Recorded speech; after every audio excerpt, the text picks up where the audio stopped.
pamit dinas. Tapi tiap malam aku mendengar suara pintu gudang dibuka. Aku mengintip, merekam. Astaga! Suamiku keluar dari gudang itu, membetulkan pakaiannya, diikuti adikku sendiri. Semua yang kulihat itu tak terduga. Sebelum ceritanya dimulai, silakan tulis di kolom komentar dari daerah mana saja teman-teman yang menonton cerita ini. Jangan lupa like dan subscribe agar channel ini bisa semakin berkembang dan bisa mempersembahkan cerita yang lebih menarik lagi. Kehidupan yang ideal. Ironisnya, aku baru menyadari betapa sempurnanya hidupku tepat di saat retakan pertama muncul. Aku Indira. Dan ini adalah rumahku, atau lebih tepatnya, rumah warisan ayahku di Malang. Sebuah rumah besar, terlalu besar untukku, suamiku Satria, dan Gita, adikku yang sedang menumpang. Rumah ini adalah benteng sekaligus sangkar. Dindingnya tinggi, halamannya luas, dan di sudut terjauh, tersembunyi oleh rimbunnya pohon beringin tua, berdirilah sebuah gudang. Gudang tua yang sudah puluhan tahun tak tersentuh. Ayah dulu menggunakannya untuk menyimpan peralatan kebun dan barang-barang yang tak lagi terpakai. Sekarang, gudang itu hanya berdiri diam, mengunci rahasia apapun yang ada di dalamnya. Suasana sejuk Malang seharusnya menenangkan, tapi tidak malam itu. Pagi itu, semua berjalan seperti biasa. Satria, suamiku, adalah pria sempurna. Setidaknya, itu yang kulihat. Dia tampan, mapan, dan selalu memperlakukanku seperti ratu. Pagi itu, dia mengenakan kemeja biru langit favoritnya. Wangi parfum mahalnya menguar, mengisi ruang makan kami. Aku berangkat, sayang, katanya, sambil mencium keningku. Koper hitamnya sudah berdiri tegak di samping pintu. Proyek besar di Surabaya lagi? Tanyaku, mencoba menyembunyikan nada kecewa.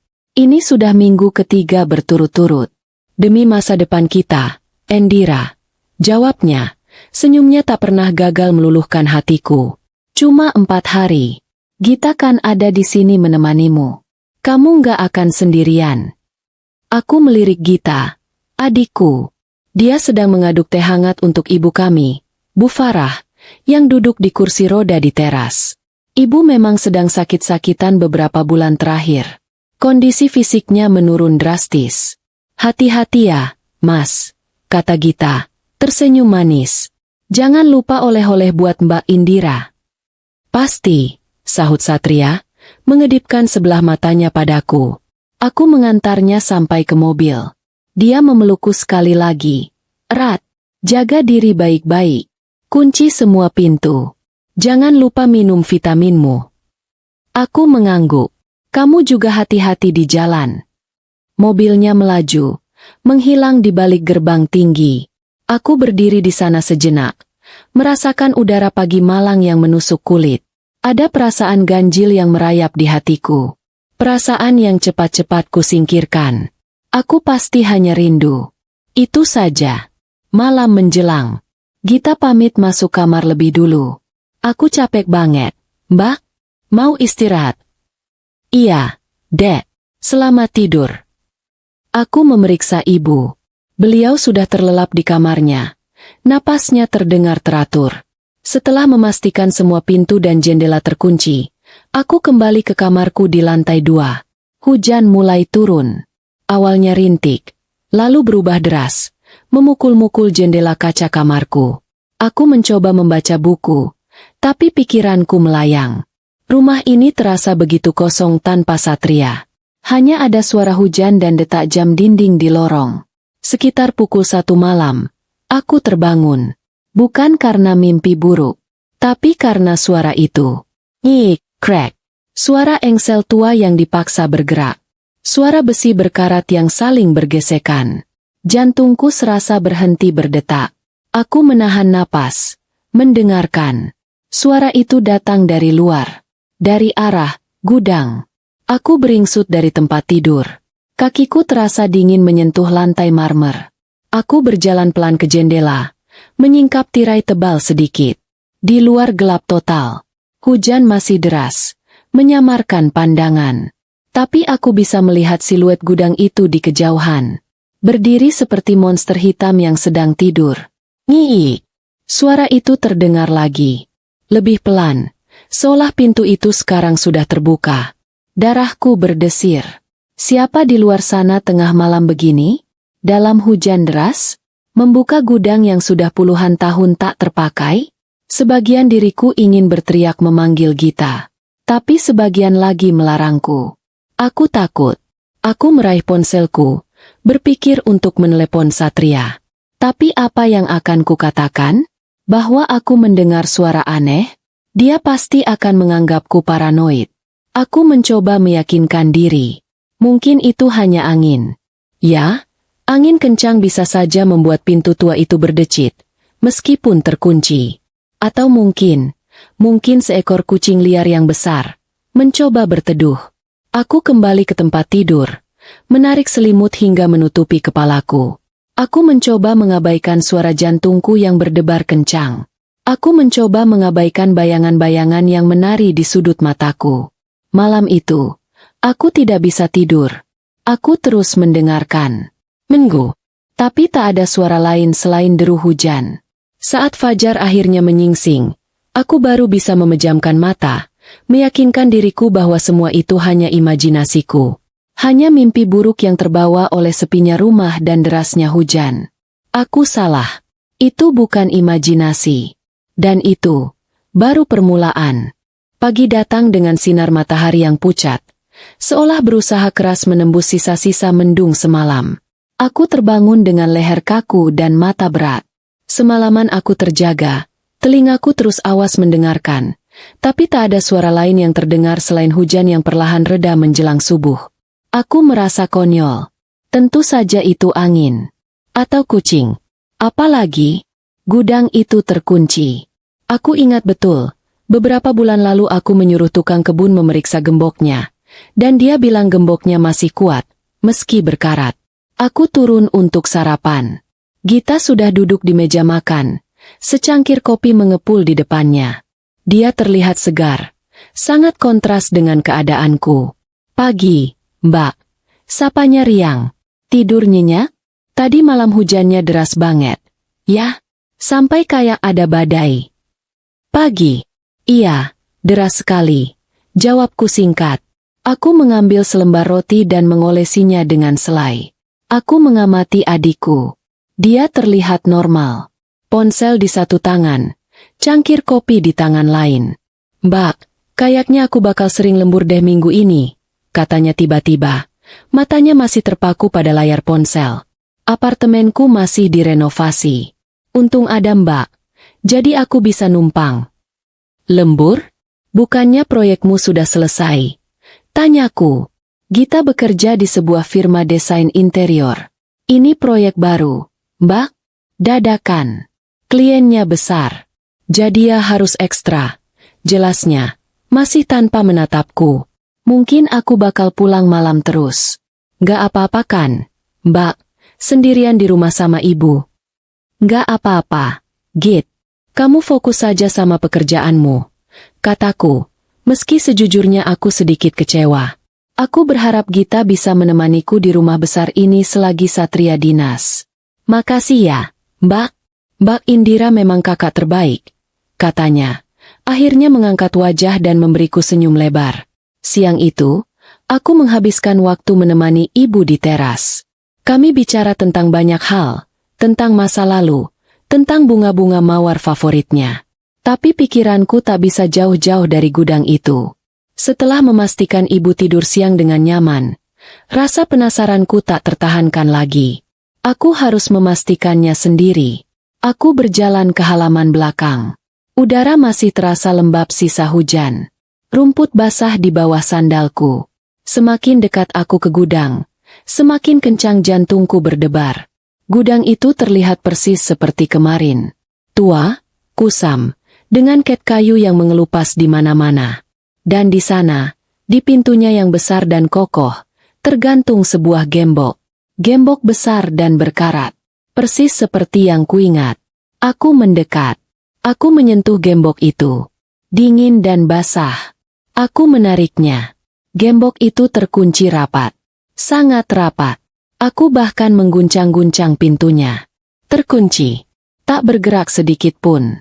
Aku menghela napas lega. Kan? Cuma angin. Gumamku pada diri sendiri. Aku merasa bodoh karena sudah sepanik itu. Aku berbalik. Hendak kembali ke rumah. Tapi sesuatu di tanah menarik perhatianku. Di dekat pondasi pintu gudang, sedikit tersembunyi di balik pot gerabah tua yang pecah, ada sesuatu. Jejak lumpur. Bukan sekadar cipratan. Tapi jejak yang jelas. Seperti jejak telapak sepatu. Lumpur itu terlihat masih baru. Warnanya lebih gelap dan basah dibandingkan tanah kering di sekitarnya. Padahal bagian tanah lain yang tak terlindung atap gudang sudah mulai mengering terkena matahari pagi. Aku berjongkok. Ini bukan jejak sepatuku. Ukurannya lebih besar. Ini juga bukan jejak sepatu tukang kebun. Dia selalu memakai sepatu bot karet dengan sol berpola kotak-kotak. Jejak ini, polanya berbeda. Lebih mirip sol sepatu kerja pria. Darahku kembali berdesir. Bagaimana mungkin ada jejak lumpur di sini jika pintunya terkunci rapat dari luar? Siapa yang berdiri di depan pintu gudang ini? Aku melihat ke sekeliling. Tak ada siapa-siapa. Hanya suara angin yang berdesir di antara daun-daun pohon beringin. Aku buru-buru kembali ke rumah. Aku mengunci pintu belakang, dan memastikan semua jendela tertutup rapat, meskipun hari masih siang. Malam itu, Gita benar-benar pulang larut. Dia mengirim pesan singkat pukul 10 malam. Masih di kantor, Mbak? Jangan tungguin aku. Love you. Aku duduk sendirian di ruang tengah. Satria menelepon. Suaranya terdengar lelah. Halo, sayang. Gimana di rumah? Baik, Mas. Kamu gimana? Pekerjaannya lancar? Lancar, tapi capek banget. Rapat seharian. Ini baru mau istirahat. Katanya, di latar belakang, aku bisa mendengar suara lalu lintas yang samar. Dia benar-benar di Surabaya. Mas, semalam aku dengar suara aneh. Suara apa? Tanyanya. Nadanya sedikit khawatir. Suara dari gudang. Kayak pintu dibuka. Terdengar helaan napas di seberang sana. Sayang, itu kan rumah tua. Gudangnya juga tua. Pasti cuma angin. Jangan mikir yang macam-macam. Ya, aku di sini jadi nggak tenang. Tapi Mas, tadi siang aku nemu jejak lumpur. Endira, potongnya. Kali ini lebih tegas namun tetap lembut.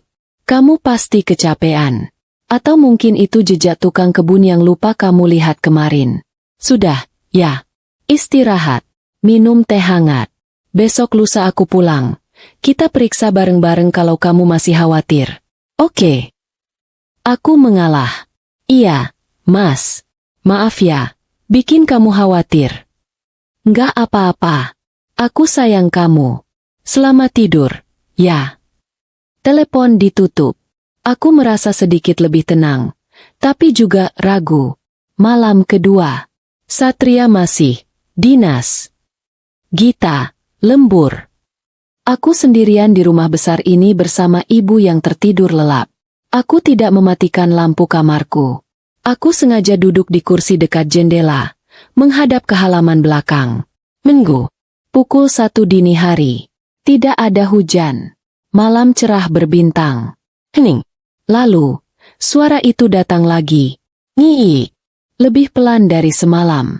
Lebih hati-hati. Tapi aku mendengarnya dengan sangat jelas. Kali ini, aku tidak takut. Aku marah.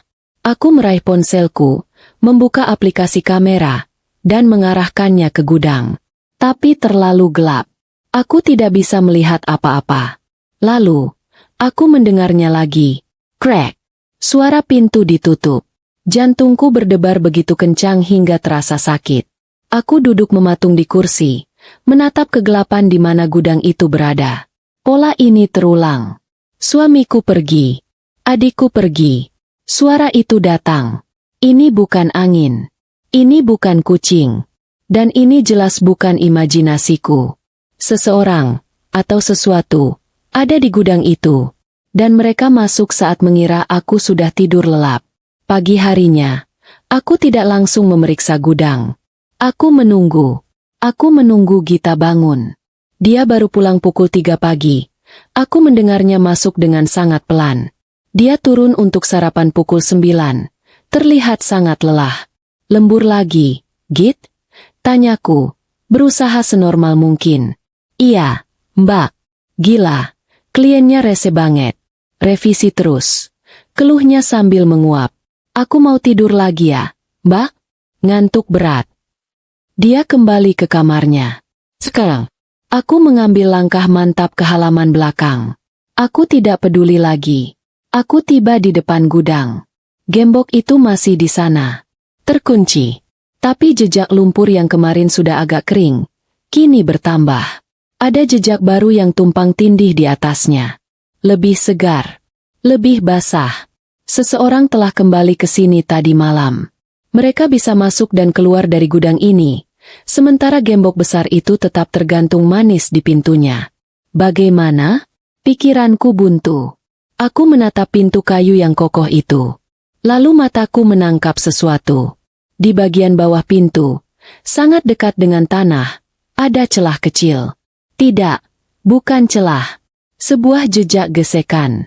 Seolah-olah seluruh bagian pintu itu. Aku mundur selangkah. Aku merasa mual. Aku tidak gila. Aku tidak paranoid. Ada yang sangat salah di rumah ini.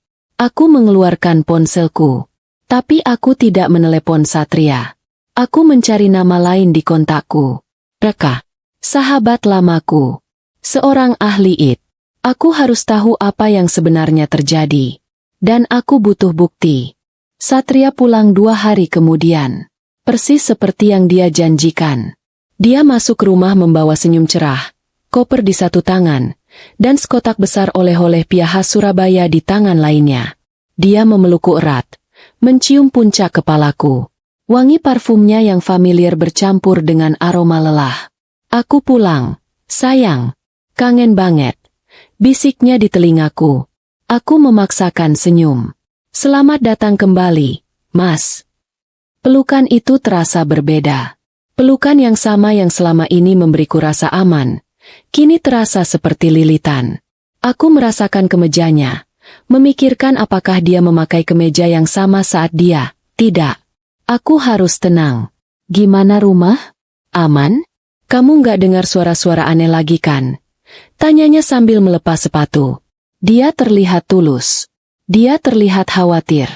Nggak ada. Aman. Mas. Mungkin benar. Cuma angin. Dustaku. Ini adalah kebohongan pertamaku. Rasanya aneh di lidah. Gita turun dari kamarnya. Menyambut Satria dengan ceria.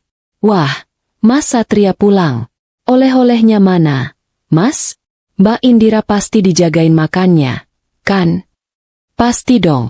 Ini, buat kamu juga, kata Satria, menyerahkan bungkusan lain pada Gita. Wah, makasih, Mas. Baik banget. Cicit Gita. Aku memperhatikan mereka. Interaksi mereka normal. Sangat normal.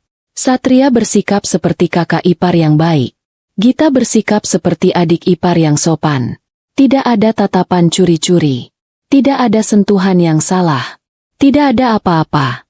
Justru ketiadaan, apa-apa, itulah yang membuatku semakin mual. Mereka aktor yang hebat. Malam itu, saat Satria sedang mandi, aku melakukan sesuatu yang belum pernah kulakukan seumur hidupku. Aku mengambil ponselnya yang tergeletak di meja nakas. Tanganku gemetar. Aku merasa seperti pencuri. Aku merasa seperti istri yang buruk. Aku membuka kunci ponselnya. Aku tahu kata sandinya. Tanggal ulang tahun pernikahan kami. Ironis. Aku membuka aplikasi pesannya. Bersik. Hanya obrolan grup kantor, pesan dariku, dan beberapa spam. Aku membuka log panggilannya. Bersik. Hanya panggilan dariku, dari kantor, dan dari ibunya. Aku membuka galerinya. Puluhan fotoku. Foto kami berdua. Foto ibu. Dan beberapa foto selfie dirinya di depan laptop atau di lobi hotel, yang dia kirimkan padaku sebagai bukti dia sedang dinas. Ponsel itu terlalu bersih. Bersih secara tidak wajar. Seolah-olah sudah dipersiapkan untuk diperiksa. Seolah dia tahu aku akan memeriksanya. Atau lebih buruk lagi, dia tidak punya siapa-siapa lagi selain aku. Aku meletakkan kembali ponsel itu tepat saat mendengar suara pintu kamar mandi terbuka. Jantungku serasa mau copot. "Kamu belum tidur?" tanyanya, sambil mengeringkan rambut dengan handuk. "Belum. Nungguin kamu," kataku, berusaha agar suaraku tidak bergetar. Dia tersenyum, lalu duduk di tepi tempat tidur dan menatapku. "Ada yang mengganggu pikiranmu, Endira? Kamu terlihat beda." Aku ingin berteriak.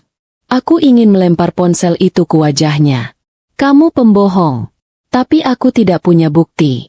Yang aku punya hanya suara di malam hari, jejak lumpur, dan ponsel yang terlalu bersih. Dia akan bilang aku paranoid. Dia akan bilang aku gila. "Cuma kangen kamu aja," katakulah akhirnya. Dan sedikit cemas sama ibu. Kondisinya kayaknya nggak membaik. Satria menggeser duduknya, merangkulku. "Hei, ibu pasti sembuh. Ada Gita yang bantu jaga. Ada aku. Kita lewati ini sama-sama, ya?" Aku bersandar di bahunya. Rasanya dingin. Keesokan harinya, aku menjalankan rencana konyolku. Aku menelepon ke kantor Satria, berpura-pura ingin mengejutkannya dengan mengirim makan siang. "Selamat siang," dengan resepsionis. "Ada yang bisa dibantu?" "Selamat siang, Mbak. Saya Indira, istri Pak Satria. Saya mau kirim makan siang untuk beliau. Kira-kira beliau ada di ruangannya." Terdengar suara ketikan keyboard. "Oh, Ibu Indira. Mohon maaf, Bu.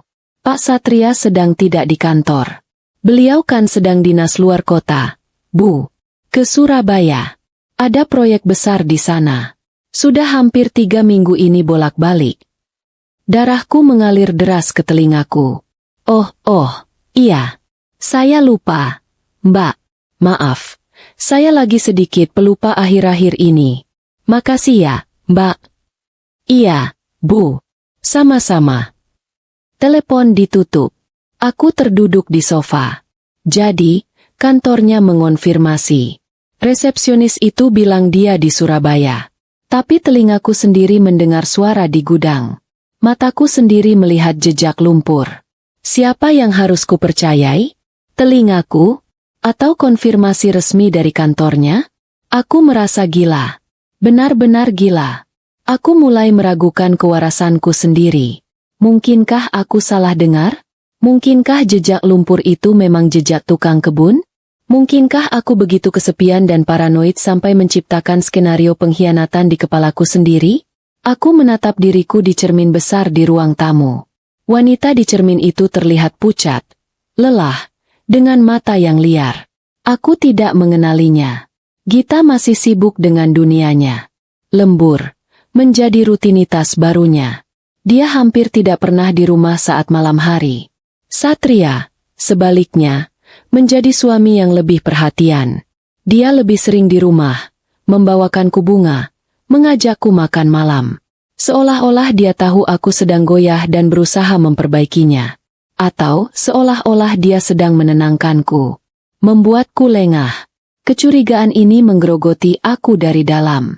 Seperti asam, perlahan-lahan melarutkan semua keyakinan dan kebahagiaan yang pernah kumiliki.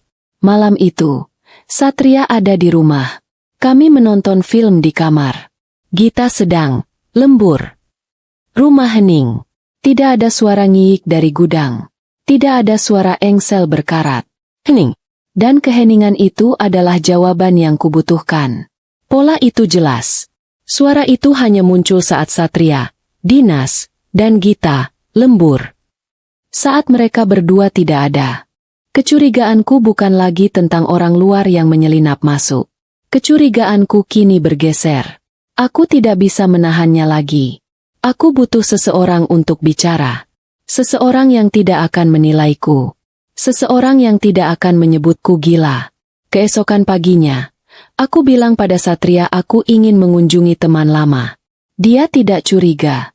Dia bahkan menawariku untuk diantar. Yang kutolak dengan halus. Aku mengemudi ke sebuah kafe kecil di pinggir kota. Tempat yang tenang. Aku duduk di sudut. Menunggu. 15 menit kemudian, dia datang. Raka. Sahabatku sejak kuliah. Seorang jenius yang sedikit kikuk. Tapi orang paling logis yang ku kenal. Endira? Ya ampun. Udah berapa lama kita nggak ketemu? Kamu baik-baik aja? Tanyanya, melihat betapa tegangnya aku. Aku tidak membuang waktu. Raka, aku butuh bantuanmu. Aku kayaknya bakal gila. Dan aku menceritakan semuanya. Dari awal. Suara gudang. Jejak lumpur. Pola kepergian Satria dan Gita. Ponsel yang bersih. Telepon ke kantornya. Keheningan saat Satria ada di rumah. Aku menceritakannya seperti orang kesurupan. Suaraku bergetar. Tanganku mencengkeram cangkir teh dinginku. Raka mendengarkan. Dia tidak memotong. Dia tidak tertawa. Dia hanya mendengarkan dengan saksama. Matanya yang cerdas menilaiku. Ketika aku selesai, aku kehabisan napas. Kamu pasti mikir aku gila, kan? Raka terdiam sejenak. Lalu dia mencondongkan tubuhnya ke depan. Endira, katanya pelan. Dalam duniaku, data tidak pernah bohong.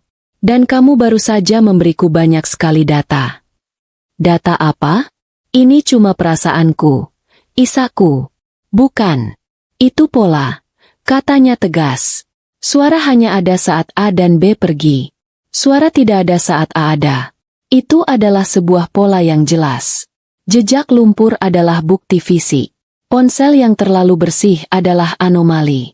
Konfirmasi kantor bisa jadi bagian dari skenario. Aku menatapnya. Harapan mulai merayap masuk. Yang kamu butuhkan sekarang bukan keyakinan, lanjut Raka. Yang kamu butuhkan adalah bukti yang tidak terbantahkan. Sesuatu yang objektif. Gimana caranya, K.A.? Raka menatap lurus ke mataku. Kita pasang kamera tersembunyi. Kita rekam gudang itu. Aku menelan ludah. Kamera. Satu kamera kecil dengan night vision, resolusi tinggi. Pasang di tempat yang punya pandangan jelas ke gudang itu. Jendela kamarmu di lantai 2. Mungkin, kamu bisa pantau langsung dari ponselmu. Dia berhenti sejenak. Ekspresinya berubah serius. Tapi aku harus tanya kamu satu hal, Endira. Dan kamu harus jawab jujur. Apa? Apa kamu siap melihat apa yang mungkin kamu temukan? Karena sekali kamu melihatnya, kamu gak akan bisa pura-pura tidak melihat lagi. Aku memikirkan suamiku yang penyayang. Aku memikirkan adikku yang manis. Aku memikirkan rumahku yang sempurna. Lalu aku memikirkan suara ngiik di tengah malam. Aku harus tahu, K.A., kataku, suaraku kini mantap. Aku harus tahu siapa yang menghancurkan hidupku. Atau aku yang menghancurkannya sendiri. Hari itu tiba lebih cepat dari yang kuduga. 3 hari setelah pertemuanku dengan Raka. 3 hari yang terasa seperti setahun, di mana aku harus berpura-pura semuanya baik-baik saja. Jumat pagi. Satria sudah rapi dengan kemeja birunya lagi. Koper hitam itu lagi. Aku berangkat ya, sayang. Katanya. Rutinitas yang sama. Ciuman di kening yang sama. Hati-hati, Mas. Aku tersenyum. Senyumanku kini terasa seperti topeng karet yang kaku. Aku memandangnya pergi, dan untuk pertama kalinya, aku tidak merasakan kesedihan. Yang kurasakan hanyalah dingin. Siang itu, Gita menghampiriku di taman. Tempatku sedang menemani ibu berjemur. Mbak, maaf banget, katanya. Wajahnya dibuat memelas. Kayaknya aku lembur lagi malam ini. Kliennya minta revisi lagi. Bener-bener deh. Aku menatapnya. Adikku, darah dagingku. Oh, ya? Ya sudah, nggak apa-apa, Git. Kerjaanmu kan penting. Makasih, Mbak. Mbak Indira memang paling pengertian, katanya, memeluk lenganku. Aku ingin sekali menarik tanganku. Rasanya jijik. Pukul 7 malam. Gita pamit. Dia memakai blus cantik dan rok pensil. Dia terlihat profesional. Dia terlihat seperti wanita karir yang sibuk. Dia mencium pipi ibu, lalu pipiku. Aku pergi ya, Mbak. Jangan tungguin. Iya. Hati-hati. Begitu suara mobilnya menghilang dari gerbang, aku bergegas. Aku mengambil kotak kecil yang diberikan Raka. Di dalamnya ada kamera seukuran kancing baju. Raka sudah mengaturnya untukku. Terhubung ke aplikasi khusus di ponselku. Aku naik ke kamarku di lantai 2. Jendela ini punya pandangan sempurna. Langsung ke halaman belakang, lurus ke arah gudang. Aku membuka sedikit jendelanya. Di balkon kecil luar jendela, ada pot tanaman hias yang sudah agak layu.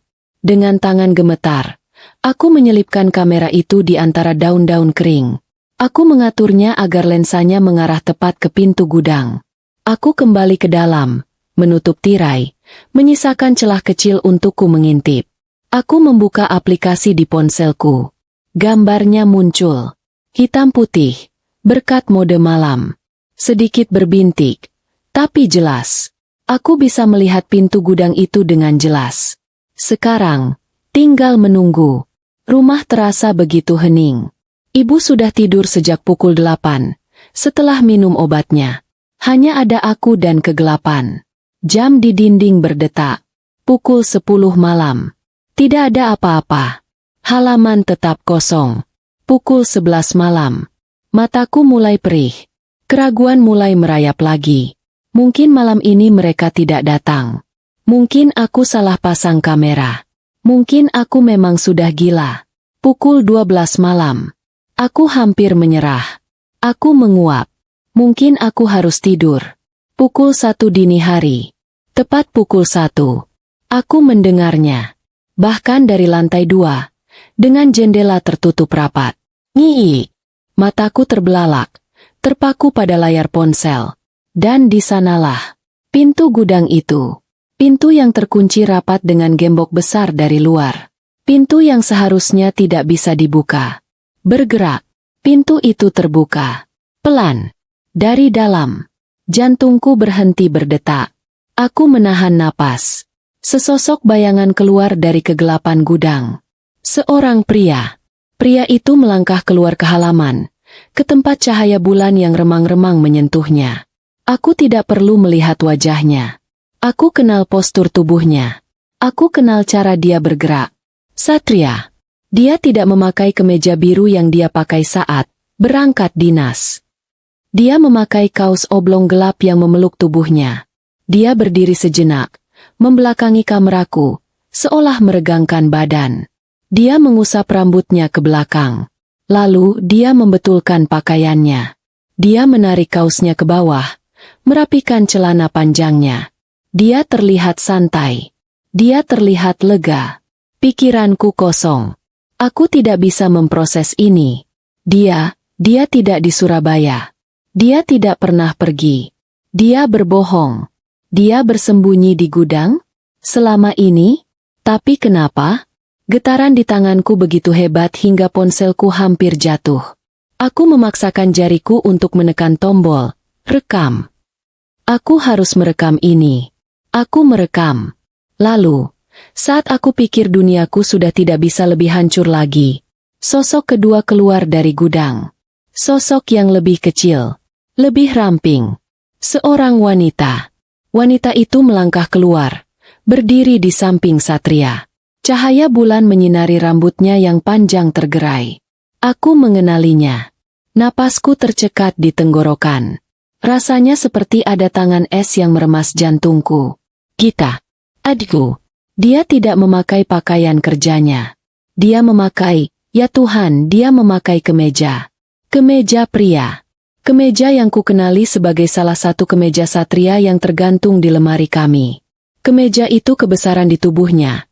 Dipakai asal-asalan seperti baju tidur. Dengan kancing atas terbuka, memperlihatkan. Aku memalingkan muka. Mual. Tapi aku memaksa diriku untuk melihat lagi. Aku harus melihat. Gita tertawa. Suara tawanya yang pelan dan renyah terdengar mengerikan di keheningan malam. Dia melingkarkan tangannya di leher Satria. Satria balas memeluk pinggangnya. Dan kemudian, Tepat di bawah jendela kamarku, di bawah cahaya bulan, di depan pintu gudang rahasia mereka, suamiku dan adikku berciuman. Bukan ciuman singkat. Bukan ciuman kakak adik ipar. Itu ciuman yang dalam. Pendek. Penuh gairah. Ciuman dua orang yang sangat akrab. Ciuman sepasang kekasih yang sudah lama memendam rindu. Mereka berciuman seolah tidak ada hari esok. Seolah mereka adalah satu-satunya dua orang di dunia. Aku masih merekam. Aku tidak tahu bagaimana aku masih bisa berdiri. Bagaimana aku masih bisa bernapas. Rasanya setiap tarikan napas adalah serpihan kaca. Mereka akhirnya melepaskan diri. Satria mengatakan sesuatu. Gita tertawa lagi. Lalu mereka berbalik. Bukan kembali ke gudang. Mereka berjalan bergandengan tangan. Pelan. Santai. Menuju pintu belakang rumah. Menuju dapur. Mereka akan masuk rumah. Mereka akan tidur di kamar mereka masing-masing, yang hanya terpisah beberapa langkah dari kamarku. Seolah tidak ada yang terjadi. Aku menekan tombol stop pada rekaman. Ponsel itu terlepas dari tanganku yang mati rasa, jatuh ke pangkuanku. Aku tidak berteriak. Aku tidak menangis. Aku tidak melakukan apa-apa.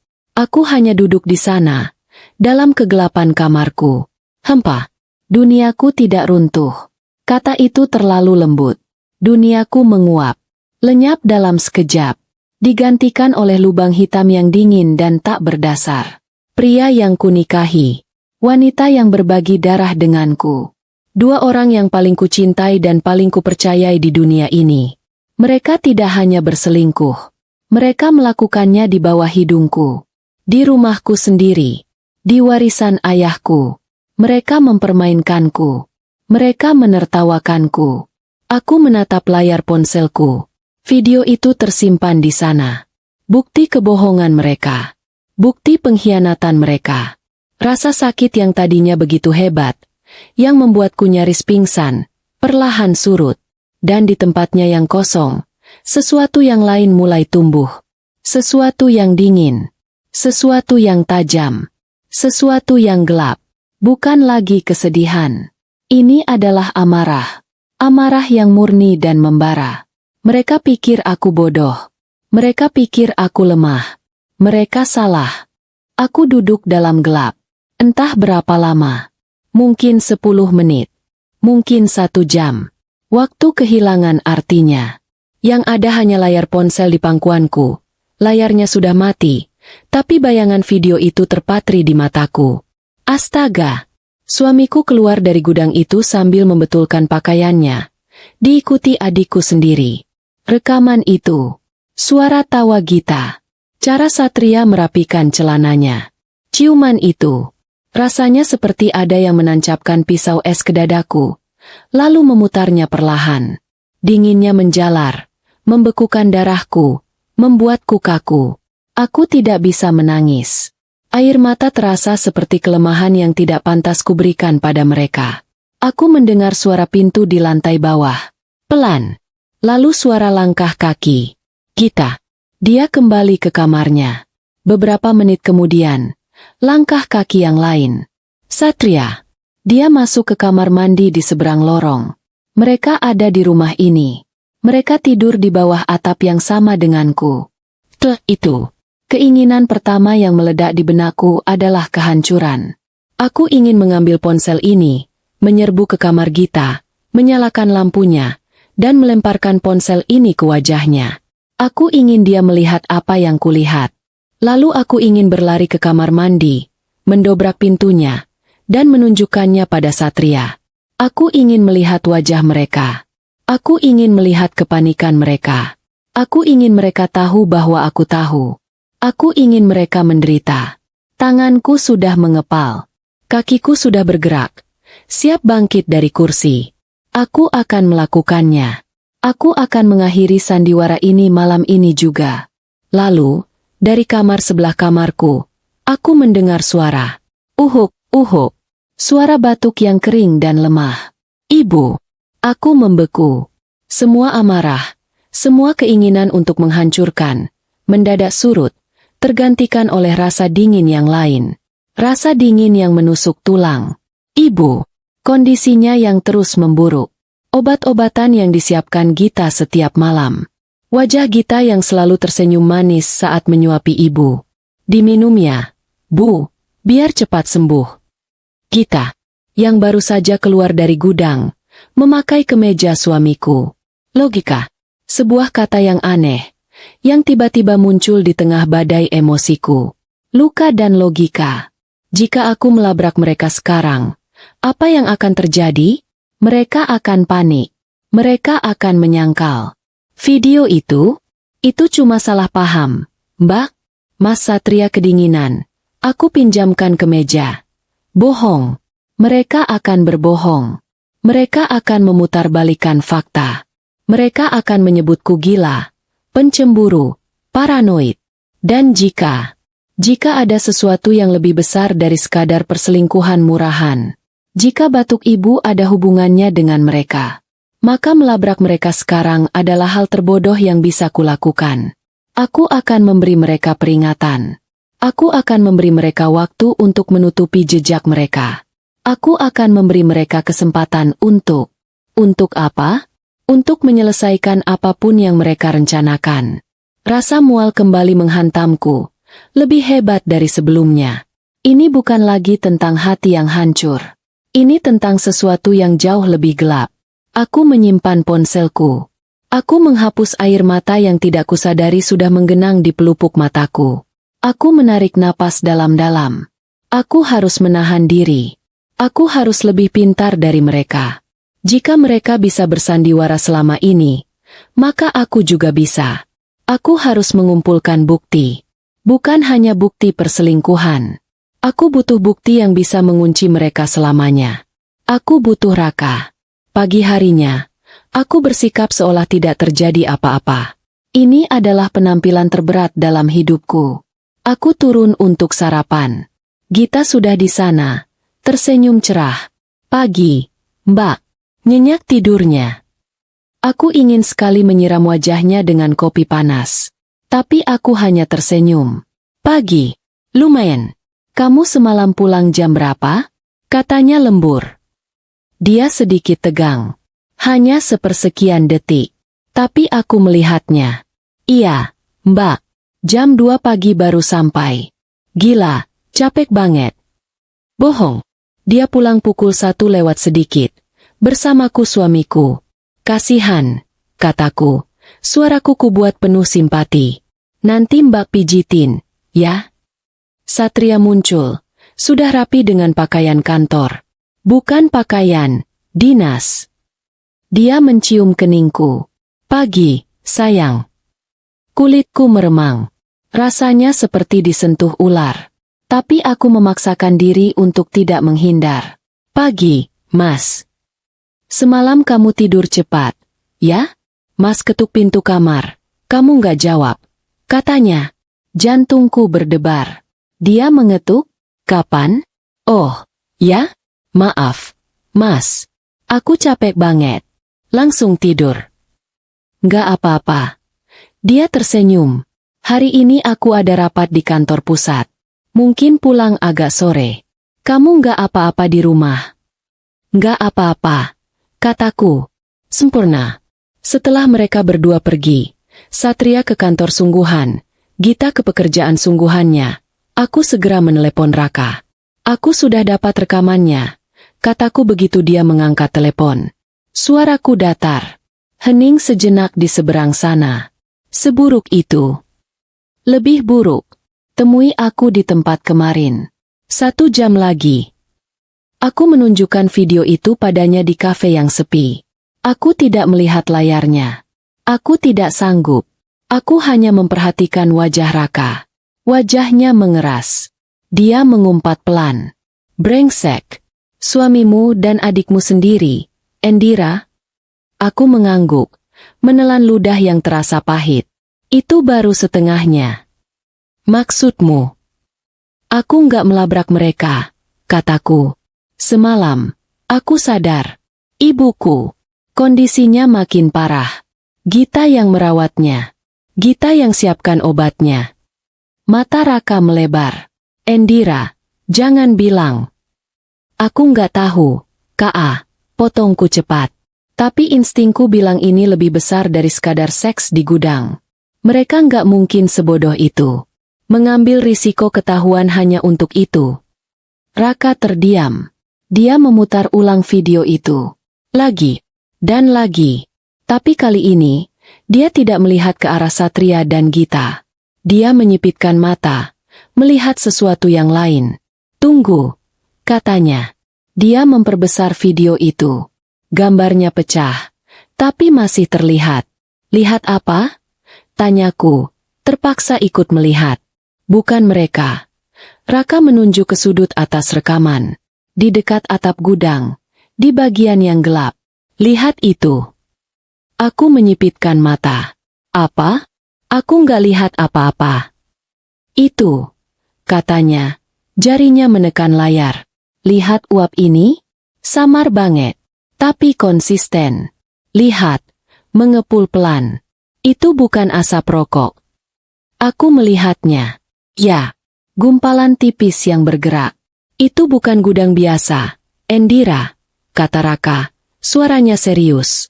Gudang tua nggak butuh ventilasi pembuangan udara di jam 1 dini hari. Itu uap panas.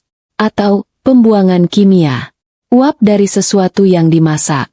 Sesuatu yang butuh sirkulasi udara besar. Perutku melilit. Mereka bukan cuma berselingkuh di sana, Endira, lanjut Raka, menatap lurus ke mataku. Mereka melakukan sesuatu di sana. Sesuatu yang disembunyikan di bawah tanah. Dia benar. Instingku benar. Apa yang harus kulakukan, Kak? Bisikku. Kamu harus masuk ke sana, katanya. Kamu harus tahu apa yang ada di bawah gudang itu. Tapi kamu harus melakukannya dengan sangat hati-hati. Mereka pikir kamu bodoh. Sekarang, kamu harus jadi bodoh. Aku kembali ke rumah sore itu dengan sebuah rencana. Bukan lagi rencana yang didorong oleh amarah atau kesedihan. Tapi rencana yang dingin dan penuh perhitungan. Raka benar. Mereka pikir aku bodoh, penurut, dan manja. Baik. Aku akan memberi mereka apa yang mereka inginkan. Sandiwara dimulai saat makan malam. Satria pulang, mengeluh tentang rapat yang panjang. Aku menyambutnya dengan senyum. Aku membawakannya minum. Aku memijat bahunya. Capek banget ya, Mas? Kasihan. Kataku dengan nada manja yang kubuat-buat. Dia terlihat sedikit terkejut, tapi senang. Iya, sayang. Tapi dipijit kamu gini, langsung hilang capeknya. Dia membelai tanganku. Aku menahan keinginan untuk menarik tanganku. Gita juga ada di sana. Dia tidak lembur malam itu. Mbak, tadi ibu makannya lahap banget. Kata Gita, bangga. Obatnya juga udah diminum semua. Oh ya? Bagus dong. Aku tersenyum pada adikku. Senyuman palsu terlebar yang bisa kuberikan. Makasih ya, Git. Kamu emang adik paling hebat. Mbak nggak tahu deh gimana kalau nggak ada kamu. Gita tersipu. Ah, Mbak, bisa aja. Udah kewajibanku, kan? Malam itu, di tempat tidur, aku melakukan hal yang paling menjijikan. Aku bersandar pada Satria saat kami menonton televisi. Aku bersikap seolah aku adalah istri yang paling bahagia di dunia. Aku harus membuatnya lengah. Aku harus membuatnya percaya bahwa aku tidak curiga sama sekali. Mas, kataku pelan. HM. Aku kangen deh liburan. Nanti kalau proyek kamu selesai, kita liburan ya? Berdua aja.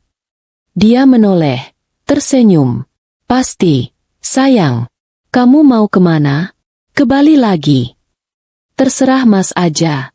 Yang penting berdua. Kataku. Dia memelukku lebih erat. Iya, sayang. Pasti. Kebohongan di atas kebohongan. Kami berdua adalah pembohong ulung. Ternyata, hari-hari berikutnya, aku adalah bayangan dari diriku yang dulu. Aku menjadi Indira yang lebih bodoh, lebih manja, lebih tidak peduli pada apapun selain belanja dan perawatan salon. Aku sengaja membicarakan hal-hal sepele. Tas baru, gosip artis. Aku membuat diriku terlihat dangkal. Satria dan Gita menelan umpanku bulat-bulat. Aku bisa melihatnya dari cara mereka bicara padaku. Mereka semakin santai. Mereka tidak lagi berbisik-bisik saat aku datang. Mereka menganggapku tidak ada. Sempurna. Aku menunggu kesempatanku. Aku butuh waktu di mana Satria benar-benar pergi ke kantor. Bukan, dinas, palsu, dan Gita juga sibuk di luar. Hari itu datang seminggu kemudian. Hari Rabu. Satria ada rapat penting dengan klien dari Jakarta di kantornya di pusat kota. Gita bilang dia harus mengurus material untuk klien barunya seharian penuh. Rumah itu akan kosong. Hanya ada aku dan ibu. Dan pembantu rumah tangga yang selalu pulang sebelum tengah hari. Tapi aku punya satu masalah. Kunci. Gudang itu terkunci dengan gembok besar. Aku tahu dari rekamanku bahwa mereka membuka pintu gudang itu. Berarti salah satu dari mereka memegang kuncinya. Gita.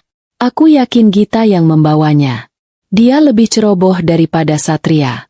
Pagi itu, sebelum Gita berangkat, aku menjalankan rencanaku. Dia sedang sarapan terburu-buru. Aku, tidak sengaja, menumpahkan segelas jus jeruk di atas tas kerjanya. Ya ampun, Mbak, serunya, kaget dan kesal. Aduh, maaf, Git, maaf banget. Tangan Mbak licin. Aku langsung mengambil lap, berpura-pura panik.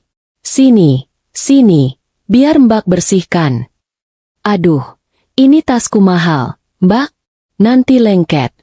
Gerutunya. Dia mengambil tas itu dan membawanya ke wastafel dapur untuk mengelapnya sendiri. Saat itulah aku beraksi. Dalam sepersekian detik saat dia membelakangiku, aku mengambil dompet kecil dari dalam tasnya yang terbuka. Bukan dompet uang, tapi dompet kecil tempat dia biasa menyimpan kunci-kunci. Aku tahu dia tidak akan langsung sadar. Aku bergegas ke kamarku. Mbak, ambil tisu basah dulu di atas, teriakku. Di kamar, tanganku gemetar. Aku membuka dompet kunci itu. Ada kunci mobil, kunci apartemen lamanya, kunci laci dan di sana, satu kunci kuningan yang tua. Warnanya kusam dan bentuknya beda sendiri. Kunci gembok gudang. Jantungku berdebar kencang. Aku mengambil kunci itu. Lalu memasukkan kembali dompet kunci itu ke dalam saku jubah tidurku. Aku kembali ke dapur.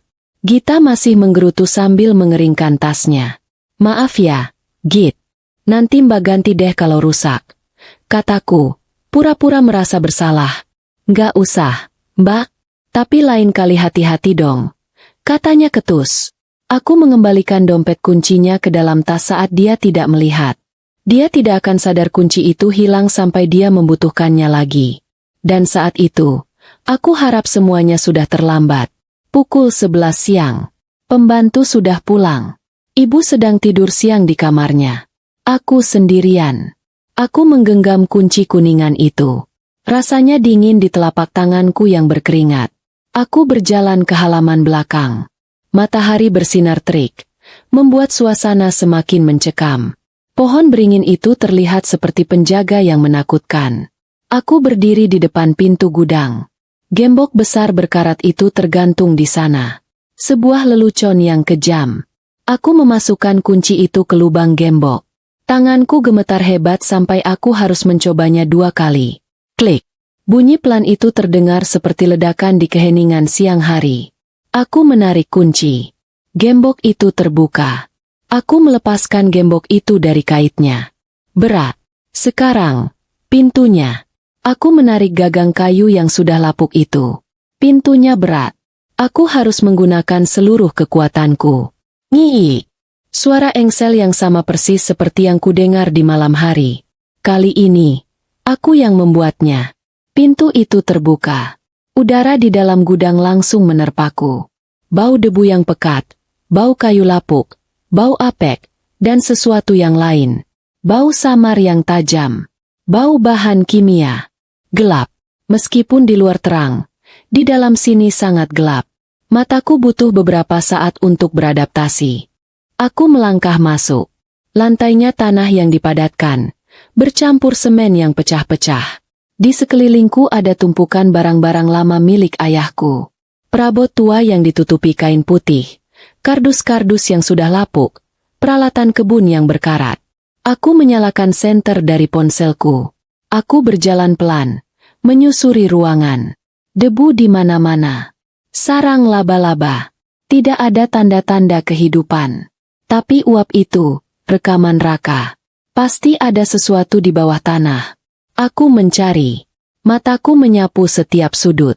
Di mana mereka menyembunyikannya? Di sudut terjauh. Di balik tumpukan kardus-kardus besar yang ditumpuk tidak beraturan, aku melihatnya. Kardus-kardus itu menutupi sesuatu. Tapi ada celah kecil. Jantungku berdebar. Aku mulai memindahkan kardus-kardus itu. Berat. Isinya entah apa. Aku tidak peduli. Aku melemparnya satu persatu. Dan di sanalah. Setelah kardus terakhir kupindahkan, aku melihatnya. Bukan pintu. Tapi sebuah karpet tua yang kotor, tergeletak di lantai. Karpet itu salah. Terlalu bersih untuk ada di gudang ini. Debunya hanya di permukaan, tidak meresap. Aku berjongkok. Aku menarik karpet itu. Di bawahnya, di lantai semen, ada sebuah pintu. Pintu perangkap. Sebuah pegangan logam yang rata dengan lantai. Ini dia. Bekas ruang penyimpanan anggur ayahku. Aku ingat sekarang. Ayah pernah bilang dia membuatnya tapi tidak pernah dipakai. Satria dan Gita telah menemukannya. Dan memodifikasinya. Tanganku gemetar saat menyentuh pegangan logam itu. Dingin. Aku menariknya. Pintu itu berat. Tapi ingselnya baru. Terawat. Tidak seperti pintu gudang di luar. Pintu itu terbuka dengan mulus tanpa suara. Dari lubang yang menganga di lantai, udara dingin menyembur keluar. Bau bahan kimia itu kini semakin kuat. Bercampur dengan bau parfum Gita. Tangga kayu curam terlihat menurun ke kegelapan total. Aku telah menemukan sarang mereka. Sekarang, aku hanya perlu memberanikan diri untuk turun. Aku berdiri di ambang kegelapan. Pegangan logam itu terasa dingin di telapak tanganku yang basah oleh keringat. Bau itu, bau kimia yang tajam, bercampur dengan aroma apek rubanah, dan, ya Tuhan, aroma manis yang samar. Parfum Gita. Perutku bergejolak. Rasa takut yang dingin merayap di punggungku, menyuruhku untuk menutup pintu ini, menguncinya, menumpuk kembali kardus-kardus itu, dan berlari. Lari sejauh mungkin dari rumah ini. Tapi aku tidak bisa. Aku sudah sejauh ini. Aku harus tahu. Aku harus melihat neraka macam apa yang mereka bangun di bawah kakiku. Aku menarik napas dalam-dalam, menahan bau itu. Satu-satunya cahaya hanyalah dari senter ponselku, yang gemetar di tanganku. Aku mengarahkan sinarnya ke lubang yang menganga. Tangga kayu. Menghilang ke dalam kegelapan pekat. Kakiku terasa seperti timah. Berat. Tapi aku memaksanya bergerak. Satu langkah. Kayu itu berderit pelan di bawah bebanku. Aku membeku. Mendengarkan. Hening. Hanya suara napasku sendiri yang terengah-engah. Aku melanjutkan. Langkah demi langkah. Aku menuruni tangga itu. Semakin dalam aku turun, udara semakin dingin dan lembab. Bau kimia itu semakin menyesakkan. Rasanya seperti 10 menit. Meski mungkin hanya 30 detik. Akhirnya, kakiku menyentuh lantai yang kokoh. Bukan tanah. Lantai beton. Aku menyapukan sinar senterku ke sekeliling. Ruangan itu tidak besar. Mungkin 4 kali 4 meter. Tapi ini bukan gudang anggur tua. Ini bersih. Terlalu bersih. Jantungku serasa diremas. Di satu sudut, persis di hadapanku, ada sebuah kasur. Bukan tempat tidur. Hanya kasur yang diletakkan di lantai, dengan spray kusut berwarna gelap. Di sampingnya, sebuah peti kayu tua difungsikan sebagai meja nakas. Di atasnya 2 gelas anggur yang ternoda, dan sebotol anggur yang setengah kosong. Di lantai dekat kasur, teronggok pakaian. Aku tidak perlu melihatnya dari dekat. Aku mengenali kemeja flanel kotak-kotak itu. Kemeja Satria. Kemeja yang sama dengan yang dipakai Gita di rekaman videoku. Rasa mual itu kembali, membakar tenggorokanku. Ini adalah sarang mereka. Tempat mereka bercinta. Tempat mereka menertawakanku. Aku memalingkan muka, memaksakan diriku untuk tidak muntah. Amarah memberiku kekuatan. Ini bukan yang terburuk. Aku tahu. Aku mengarahkan senterku ke bagian lain ruangan. Dan di sanalah sumber dari uap yang dilihat Raka. Sumber dari bau kimia itu. Ini bukan lagi ruang bawah tanah ayahku. Ini adalah laboratorium. Laboratorium mini yang fungsional dan mengerikan. Di sepanjang dinding seberang, berjajar meja-meja stainless steel. Di atasnya tertata rapi peralatan yang tidak seharusnya ada di sini. Gelas-gelas ukur, tabung reaksi, pembakar bunsen, timbangan digital yang presisi, dan sebuah mesin aneh yang berdengung pelan, mungkin semacam alat pencampur atau pengemas. Di dinding, ada rak. Rak itu penuh dengan botol-botol kecil yang seragam. Ratusan. Semuanya sudah disegel, siap kirim. Di sudut lain, ada karung-karung putih, tanpa merek. Hanya kode-kode aneh tertulis di sisinya. Bahan baku. Aku mendekati salah satu meja. Di sana tergeletak sebuah laptop yang terbuka. Layarnya hitam. Di sampingnya, tumpukan stiker label. Aku mengambil satu. Mataku menyipit dalam cahaya senter yang redup. Langsing instan. Formula herbal super. Teruji dan aman. Di bawahnya, ada nama perusahaan. Nama yang membuat darahku membeku. Pharma Jaya Mandiri. Nama itu adalah nama cikal bakal perusahaan farmasi ayahku. Nama yang sudah lama tidak dipakai. Puluhan tahun sebelum ayah membangun perusahaan utamanya. Mereka mencatut nama lama keluargaku. Mereka menggunakan warisanku untuk memproduksi. Aku mengambil salah satu botol yang sudah jadi dari rak. Obat diet ilegal berbahaya yang sedang viral, kata Raka. Ini dia. Mereka membuatnya di sini. Di bawah rumahku. Mereka tidak hanya mengkhianatiku. Mereka meracuni orang lain demi uang. Aku gemetar hebat. Tapi bukan karena takut. Ini adalah kemarahan yang begitu murni, begitu panas, hingga rasanya membakar kulitku. Aku harus pergi. Aku harus menelepon polisi. Tapi, ibuku, sesuatu masih belum pas. Ini besar. Ini kejahatan serius. Tapi, kenapa ibuku? Kenapa aku? Mataku tertuju pada laptop itu lagi. Di sampingnya, bukan hanya stiker. Ada buku catatan spiral. Buku catatan biasa yang bisa dibeli di toko mana saja. Tanganku yang gemetar meraihnya. Aku membukanya.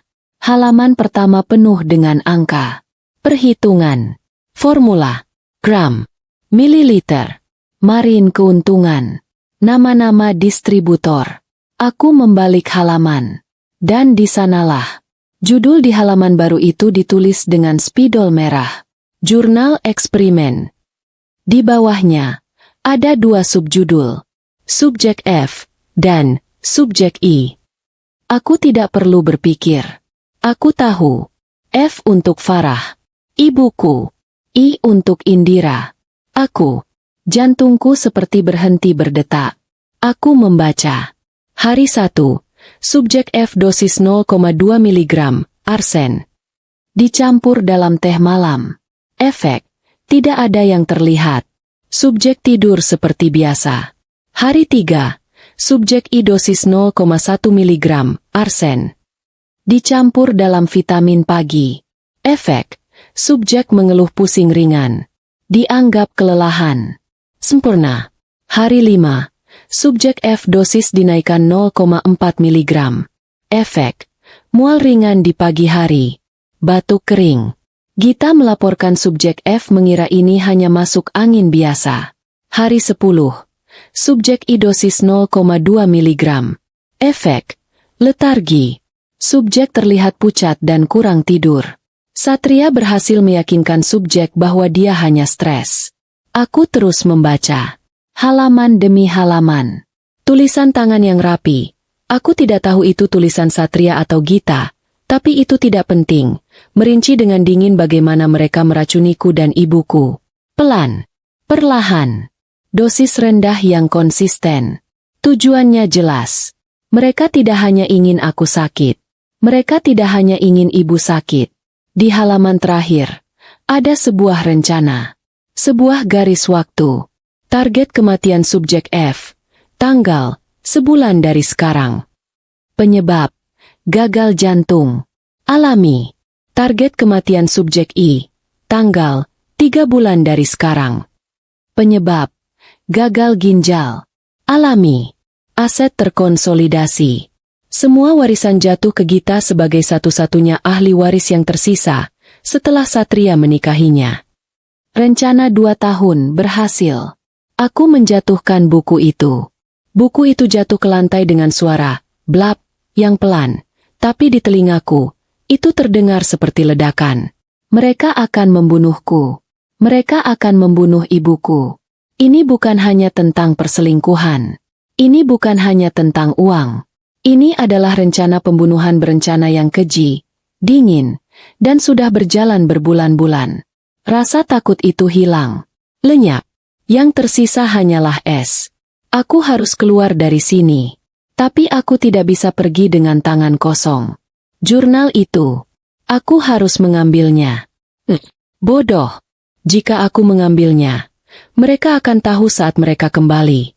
Mereka akan panik. Mereka akan kabur. Atau lebih buruk, mereka akan mempercepat rencana mereka. Aku harus mengembalikannya. Tapi aku butuh bukti. Ponselku. Aku memotret. Halaman demi halaman. Tanganku tidak lagi gemetar. Aku fokus. Setiap entry. Setiap dosis. Setiap rencana tanggal kematian.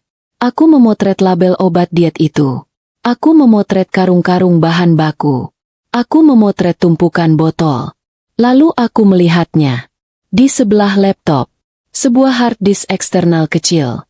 Bukti kunci. Kata Raka. Aku tidak berani menyalakan laptopnya. Aku tidak tahu kata sandinya. Tapi hard disk ini. Mungkin ini adalah salinannya. Aku tidak bisa mengambilnya. Mereka akan sadar. Tapi di sebelah hard disk itu, ada sebuah vial kecil, terpisah dari yang lain. Di atasnya ada tulisan tangan, arsen, stok murni. Aku mengambilnya. Aku juga mengambil 1 botol obat diet yang sudah jadi dari rak. Aku menaruhnya di sakuku. Aku meletakkan kembali jurnal itu persis di tempatnya. Aku menutupnya. Aku berjalan mundur. Pelan. Menyapu lantai dengan ujung sepatuku untuk menutupi jejak kakiku. Meski aku tahu itu sia-sia. Aku menaiki tangga, tidak pernah sekalipun membelakangi laboratorium itu. Di atas, aku menutup pintu perangkap itu. Bunyinya nyaris tak terdengar. Aku memasang kembali karpetnya. Lalu aku menumpuk kembali kardus-kardus itu. Satu persatu. Di tempat yang sama. Aku berusaha mengingat posisi setiap lipatan dan sobekan di kardus-kardus itu. Saat selesai, semuanya terlihat normal, seperti gudang tua yang berdebu. Aku berjalan keluar, mengunci gembok itu dengan kunci kuningan. Klik. Aku kembali ke rumah di bawah sinar matahari yang sama teriknya. Tapi dunia sudah tidak lagi sama. Warnanya sudah hilang. Aku bukan lagi Indira. Aku tidak tahu aku ini siapa. Tapi aku tahu apa yang harus kulakukan. Mereka sudah menulis skenarioku. Mereka sudah menetapkan tanggal kematianku. Baik. Sekarang, giliranku yang menulis akhir cerita ini. Aku masuk ke rumah. Aku tidak ingat bagaimana aku bisa berjalan dari gudang ke kamarku.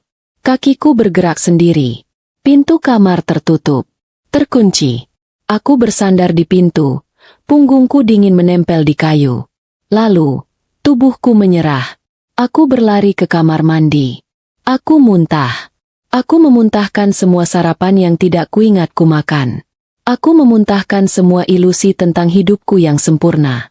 Yang keluar hanyalah cairan pahit yang membakar tenggorokan. Aku terduduk di lantai kamar mandi yang dingin. Gemetar. Aku menatap 2 benda di tanganku. 1 botol obat diet palsu. 1 vial kecil berisi racun. Aku bisa mati sekarang. Mereka bisa membunuhku. Tapi kemudian aku memikirkan ibuku. Subjek F. Batuknya. Kelelahannya. Es itu kembali. Rasa dingin yang menenangkan dan mematikan. Aku bangkit. Aku mencuci muka. Aku berkumur. Aku menatap bayangan di cermin. Mataku bengkak. Wajahku pucat. Tapi mataku tidak lagi takut. Mataku kosong. Dan di dalam kekosongan itu, ada api. Aku mengambil ponselku. Jariku dengan mantap menekan nomor Raka. Dia mengangkat di dering kedua. Endira? Gimana? Suaraku keluar. Serak. Tapi stabil. Ka, kataku. Ini lebih buruk dari yang kita bayangkan. Ini bukan cuma obat ilegal. Aku berhenti sejenak. Mengambil napas. Ini pembunuhan. Mereka meracuniku. Mereka meracuni ibuku. Pelan-pelan. Aku punya buktinya. Aku butuh kamu. Sekarang, bawa semua peralatanmu. Hening di seberang sana. Aku bisa mendengar napasnya yang tertahan. Peralatan apa? Tanyanya pelan. Peralatan terbaikmu, kataku. Aku tidak mau lapor polisi. Belum. Aku butuh rekaman. Aku butuh mereka mengaku. Bawa kamera. Bawa penyadap suara. Kita akan memasang perangkap. Endira, ini gila. Ini terlalu berbahaya. Kita harus ke polisi. Polisi. Aku tertawa. Suaranya terdengar asing dan mengerikan di telingaku sendiri. Polisi akan datang. Satria akan bicara. Dia licin. Ka, dia akan menyalahkan Gita. Gita akan menangis. Bilang dia dipaksa. Mereka akan saling tuduh. Buktiku? Foto di ponsel? Jurnal yang bisa mereka bakar kapan saja? Vial ini? Mereka akan bilang aku menjebak mereka. Aku tidak mau mereka lolos. Aku mau mereka hancur. Hancur sehancur-hancurnya. Dengan kata-kata mereka sendiri. Aku mendengarnya menghela napas panjang. Aku di jalan. Katanya, jangan lakukan apa-apa sampai aku tiba. Kunci pintumu. 1 jam kemudian, Raka ada di kamarku. Dia terlihat pucat setelah aku menceritakan semuanya. Dia memandangi foto-foto di ponselku. Wajahnya mengeras. Bajingan, bisiknya. Dia menatapku. Kamu monster. Endira. Tapi monster yang ada di pihak kita. Jangan puji aku, kataku datar. Kita tidak punya banyak waktu. Gita bilang dia akan pulang sore ini. Satria juga. Kita harus bergerak sekarang. Mereka bisa pulang kapan saja. Tidak akan, kataku. Aku sudah memikirkannya. Aku mengambil ponselku, menelepon Gita. Dia mengangkat. Halo, Mbak? Ada apa? Git. Ya ampun. Kamu di mana? Mbak panik banget. Ini ibu tiba-tiba sesak napas. Aku membuat suaraku seolah aku diambang tangis. Apa? Sesak? Kok bisa? Mbak udah kasih obat? Suaranya terdengar bukan panik, tapi kesal. Kesal karena rencananya terganggu. Udah, tapi nggak membaik. Kamu di mana? Cepet pulang, Git. Mbak takut. Iya, Mbak. Aduh. Ini aku lagi di jalan, tapi macet banget. Beneran deh, mungkin 1 jam lagi baru sampai. Mbak, coba panggil dokter aja. Dokter? Kamu tahu Mas Satria nggak suka orang asing masuk rumah. Udah, kamu cepet pulang. Aku tunggu. Aku menutup telepon. Dia bohong, kataku pada Raka. Dia tidak terjebak macet. Dia hanya tidak mau pulang cepat. Dia kesal. Itu memberi kita waktu. Setidaknya 1 jam. Aku menelepon Satria. Mas di mana? Ibu sesak napas. Apa? Sesak? Kamu serius? Endira? Ini Mas lagi rapat penting banget sama klien. Nggak bisa ditinggal. Kamu panggil Gita. Gita kan? Gita kejebak macet. Mas, pulang. Aku takut. Sayang, tenang. Suaranya yang menenangkan, yang dulu kupuja, kini membuatku ingin muntah. Ibu itu mungkin cuma kaget. Coba kasih minum air hangat. Mas janji, selesai rapat ini, Mas langsung pulang, ya? Nggak akan lama. 1 jam. Maksimal 1,5 jam. Oke, kamu bisa kan? Tapi, Mas. Sudah ya, sayang. Mas harus pergi. Kliennya udah nunggu. I love you. Dia menutup telepon. Aku menatap Raka. Mereka tidak akan pulang. Mereka tidak peduli. Mereka sibuk. 1,5 jam. Lebih dari cukup. Raka mengangguk. Wajahnya serius. Oke, ayo. Kami bergerak seperti tentara. Kami kembali ke gudang. Kali ini, aku membuka gembok tanpa gemetar. Aku memindahkan kardus-kardus itu dengan efisien. Aku membuka pintu perangkap. Bau kimia itu menyambut kami. Raka berhenti sejenak di tangga. Ini gila. Fokus, K.A. Perintahku. Kami turun ke sarang ular itu. Raka langsung bekerja. Dia seperti dokter bedah di ruang operasi. Dia membuka tasnya yang penuh dengan alat-alat canggih. Kamera pertama, di sini. Bisiknya, menunjuk ke sebuah lubang ventilasi kecil di langit-langit. Menghadap langsung ke meja lab dan kasur itu. Dia memasang kamera seukuran kancing dengan cepat. Mikrofon. Sensitivitas tinggi. 1 di bawah meja lab. Dia menempelkan sebuah chip kecil. 1 lagi di dekat kasur.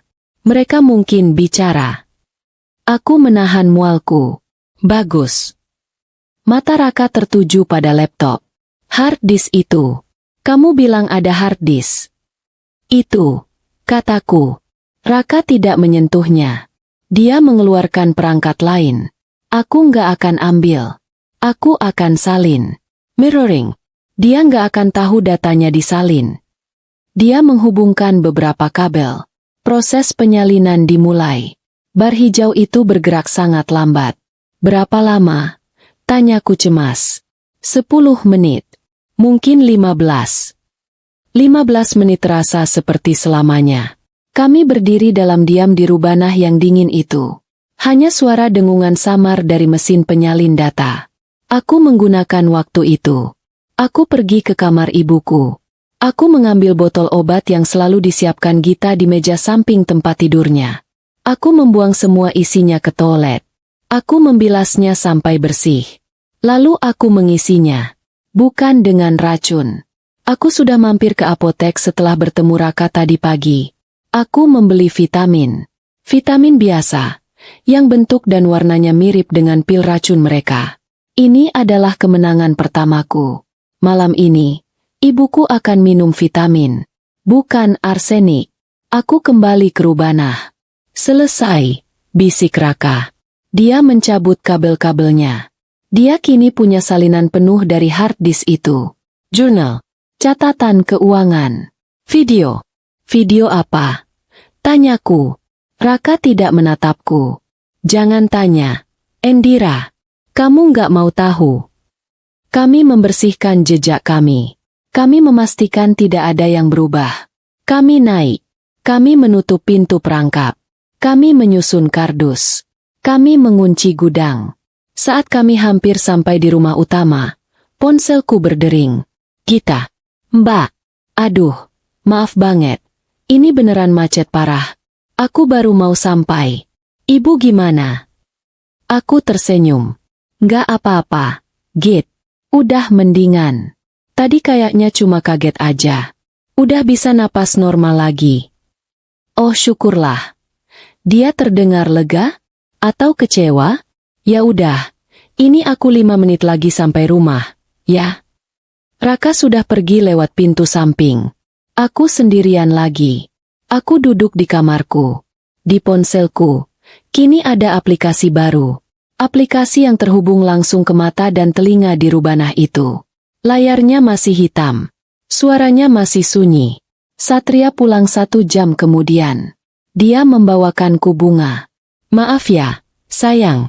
Tadi bener-bener nggak bisa ditinggal. Nggak apa-apa, Mas. Kataku, mengambil bunga itu. Ibu udah tidur. Kayaknya cuma kecapean. Malam itu, kami makan malam seperti keluarga normal.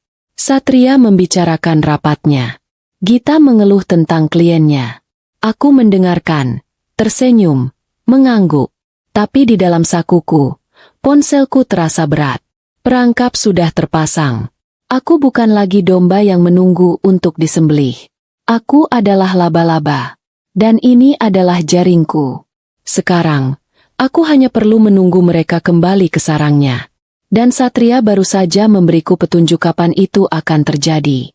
Ah, lega banget, katanya sambil meregangkan badan setelah makan malam. Proyek di Surabaya itu akhirnya selesai. Kayaknya minggu ini Mas nggak perlu dinas lagi. Dia menatapku, tersenyum. Lalu dia menatap Gita. Tapi minggu depan, ada proyek baru. Besar. Di luar kota lagi.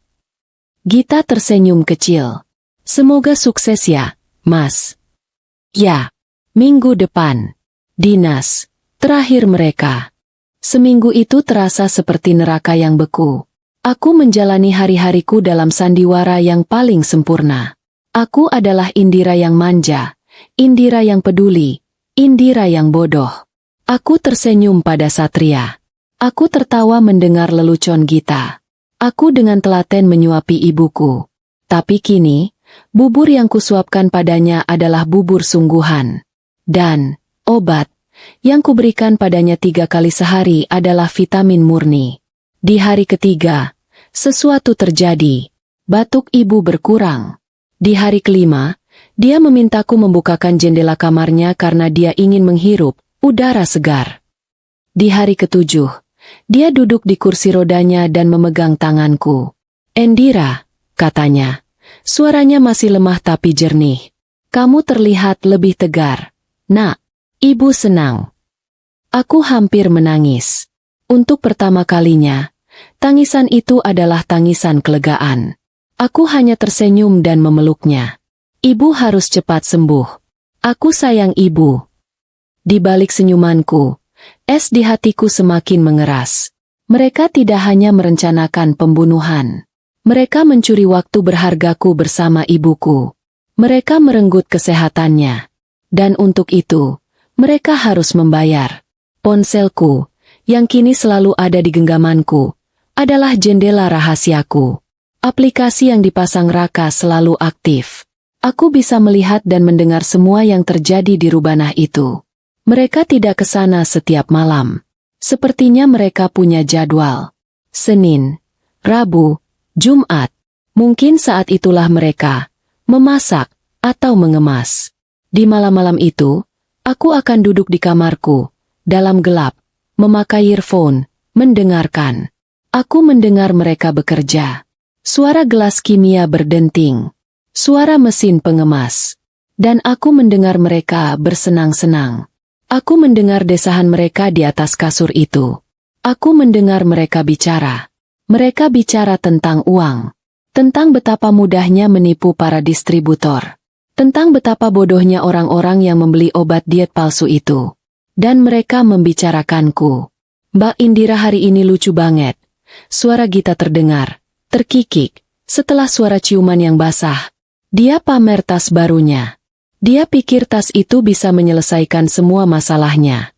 Dia nggak tahu kalau 3 bulan lagi, dia nggak akan butuh tas lagi. SSSTT. Suara Satria.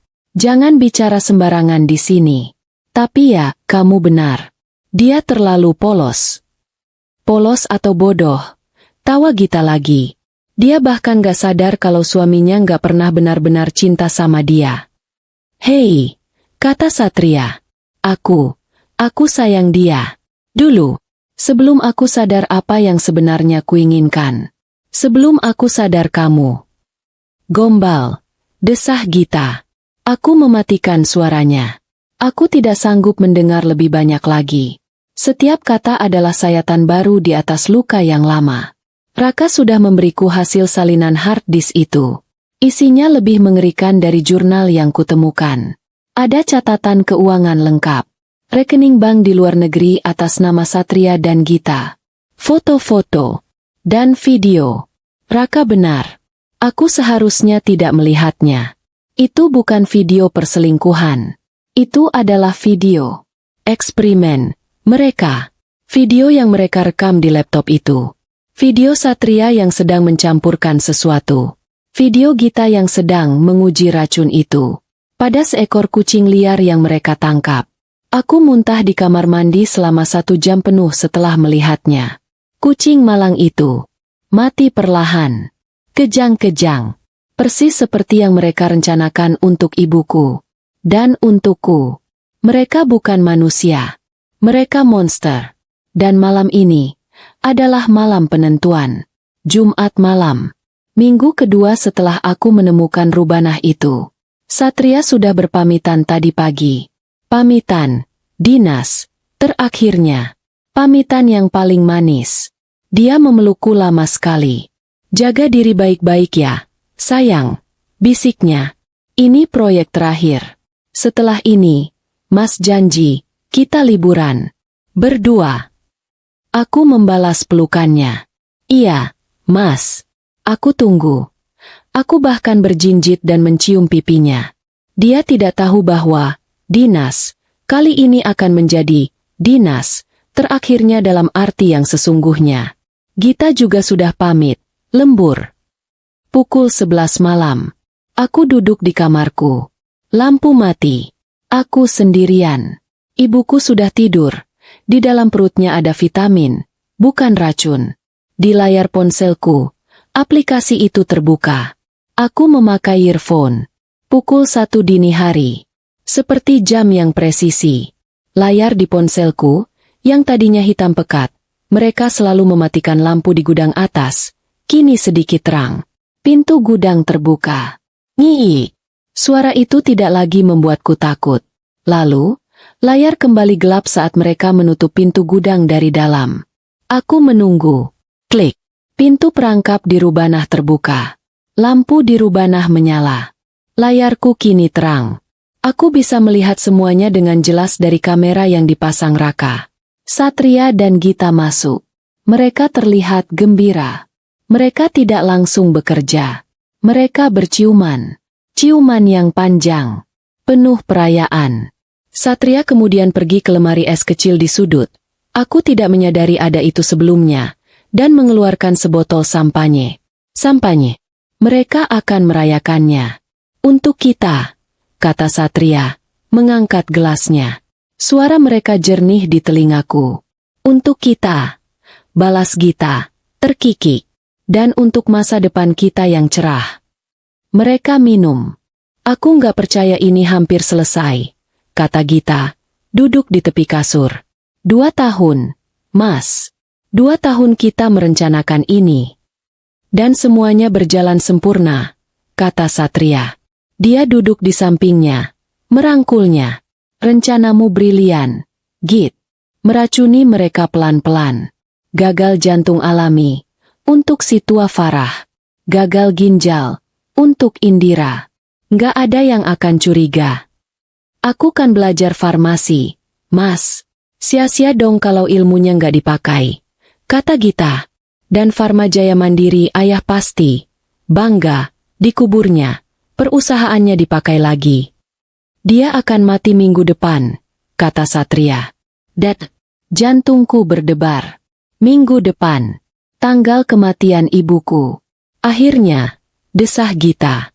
Aku mau pura-pura jadi perawatnya. Menyuapinya. Membersihkan menjijikan. Setelah dia mati, kita tinggal tunggu 3 bulan lagi. Indira. Indira gampang, kata Satria. Dia semakin hari semakin manja. Semakin bodoh. Dia terlalu mencintaiku. Dia akan minum apa saja yang kuberikan. Dan setelah itu, Gita berbisik. Setelah itu, sambung Satria. Semua asetnya jatuh ke kamu. Adik satu-satunya. Dan aku, sebagai suami yang berduka, akan menikahimu. Kita akan jual rumah ini. Kita akan pindah ke Swiss. Kita akan hidup bahagia selamanya. Mereka tertawa. Mereka tertawa. Di atas rencana pembunuhan ibuku dan aku. Aku sudah mendengar semua yang kubutuhkan. Aku melepaskan earphone-ku. Aku tidak perlu mendengar lagi. Aku bangkit dari kursi. Tanganku tidak gemetar. Langkahku mantap. Aku berjalan keluar dari kamarku. Menuruni tangga. Aku tidak perlu berjingkat. Mereka ada di bawah tanah. Kedap suara. Aku mengambil sesuatu dari laci dapur. Sebuah gembok. Bukan gembok tua berkarat seperti milik mereka. Ini adalah gembok baru. Gembok heavy duty berbahan baja solid, yang kubeli di toko bangunan minggu lalu. Gembok terbesar dan terkuat yang bisa kutemukan. Kuncinya ada di sakuku. Aku berjalan keluar rumah. Menyeberangi halaman yang diterangi cahaya bulan. Aku berdiri di depan pintu gudang. Aku masih bisa mendengar tawa mereka yang samar, bergaung di kepalaku. Aku membuka kunci gembok tua berkarat itu dengan kunci kuningan mereka. Aku melepaskannya. Lalu aku memasang gembok baruku. Gembok baja itu. Aku mengaitkannya di kait pintu yang kokoh. Klik. Suara yang memuaskan. Pintu gudang itu kini terkunci dari luar. Dengan gembok yang tidak akan bisa mereka buka. Tapi ini belum selesai. Aku berjalan ke sisi rumah. Ke tempat kotak sekring utama. Raka sudah menunjukkanku yang mana. Dia sudah melabelinya dengan spidol permanen yang hanya bisa kulihat jika aku tahu di mana mencarinya. Sebuah titik kecil. Ini, katanya waktu itu, adalah saklar untuk semua aliran listrik rubanah itu. Lampu, mesin, dan yang paling penting ventilasi. Ventilasi, pembuangan udara yang dilihat Raka di rekaman pertamaku. Mereka bekerja dengan bahan kimia. Mereka memasak sesuatu. Mereka butuh sirkulasi udara. Tanpa itu, aku membuka kotak sekring. Aku menemukan saklar dengan tanda titik kecil itu. Jariku menyentuhnya. Aku memikirkan ibuku. Aku memikirkan kucing malang itu. Aku memikirkan diriku sendiri. Subjek I. Target kematian. 3 bulan lagi. Aku tidak menunggu. Tak. Aku menurunkan saklar itu. Dalam sekejap, di layar ponselku yang masih ada di sakuku, gambar dari rubanah itu mati total. Gelap. Lampu mereka mati. Mesin mereka mati. Ventilasi mereka mati. Aku berdiri di sana, di keheningan malam. Mendengarkan. Aku tidak mendengar apa-apa. Tapi aku bisa membayangkannya. Kebingungan mereka. Lampu yang tiba-tiba mati. Lalu kepanikan mereka. Saat mereka sadar ventilasi juga mati. Saat bau kimia itu mulai mengisi ruangan sempit di bawah tanah. Saat udara mulai menipis. Mereka akan mencoba keluar. Mereka akan menaiki tangga. Mereka akan menemukan pintu perangkap itu. Mereka akan mendorongnya. Tapi mereka tidak akan bisa. Aku menaruh palang besi berat di atasnya tadi. Saat memasang kamera. Raka yang membawanya. Mereka akan panik. Mereka akan berteriak. Mereka akan menggedor-gedor. Tidak ada yang akan mendengar. Mereka terperangkap. Terperangkap di dalam neraka yang mereka ciptakan sendiri. Aku menatap rumahku yang besar dan megah. Malam ini, keadilan sedang bekerja di bawah tanahnya. Aku menarik napas dalam-dalam. Udara malam-malang terasa segar. Bersik. Aku mengeluarkan ponselku lagi. Tapi kali ini, aku tidak membuka aplikasi kamera. Aku membuka aplikasi telepon. Jariku dengan mantap menekan 3 angka. Halo, polisi? Saya Indira. Saya mau melaporkan. Ada penyusup di rumah saya. Sepertinya mereka ada di gudang bawah tanah. Ya, saya rasa mereka bersenjata dan berbahaya. Tolong kirim bantuan. Saya takut sekali. Sandiwara terakhirku. Aku duduk di sofa ruang tamu. Dengan jubah tidurku. Aku sengaja membuatnya sedikit berantakan. Aku membasahi pipiku dengan sedikit air agar terlihat seperti air mata. Aku adalah korban yang ketakutan. 15 menit kemudian, sirene meraung-raung di kejauhan. Semakin dekat. Lalu berhenti tepat di depan gerbang rumahku. Lampu biru merah berputar-putar, memercikan warna-warna mengerikan ke dinding ruang tamuku. Aku berlari membukakan pintu, persis saat beberapa petugas polisi menggedornya. Ibu tidak apa-apa? Tanya seorang petugas, wajahnya tegang. Saya tidak tahu. Isaku, memainkan peranku dengan sempurna. Saya dengar suara gaduh dari gudang. Saya takut sekali. Suami saya sedang dinas luar kota. Ibu tetap di sini. Kunci pintu. Jangan keluar. Perintah petugas itu. Mereka bergerak cepat. Tim yang terlatih. Mereka menyebar. Mengepung gudang. Aku mengintip dari balik tirai jendela. Aku melihat mereka berteriak. Polisi! Keluar dengan tangan di atas. Tidak ada jawaban. Tentu saja tidak ada. Gedorannya kuat sekali dari dalam. Pak! Seorang petugas berteriak dari arah gudang. Mereka seperti mencoba mendobrak.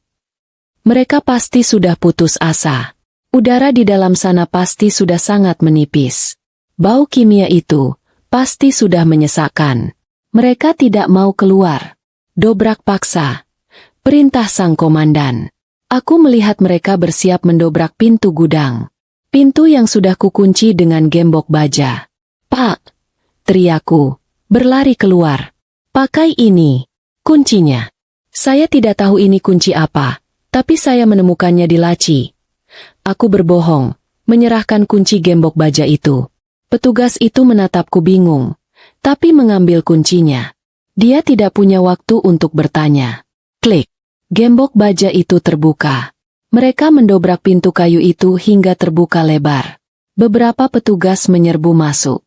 Ada pintu lain di bawah. Mereka terperangkap di rubanah. Terdengar teriakan dari dalam. Aku menunggu. Napasku tertahan. Lalu, mereka keluar. Bukan keluar. Mereka diseret. Pertama, Gita. Adikku. Dia tidak lagi terlihat cantik. Rambutnya acak-acakan. Menempel di wajahnya yang basah oleh keringat dan air mata. Pakaiannya, kemeja satria, kotor oleh debu dan tanah. Dia terbatuk-batuk hebat.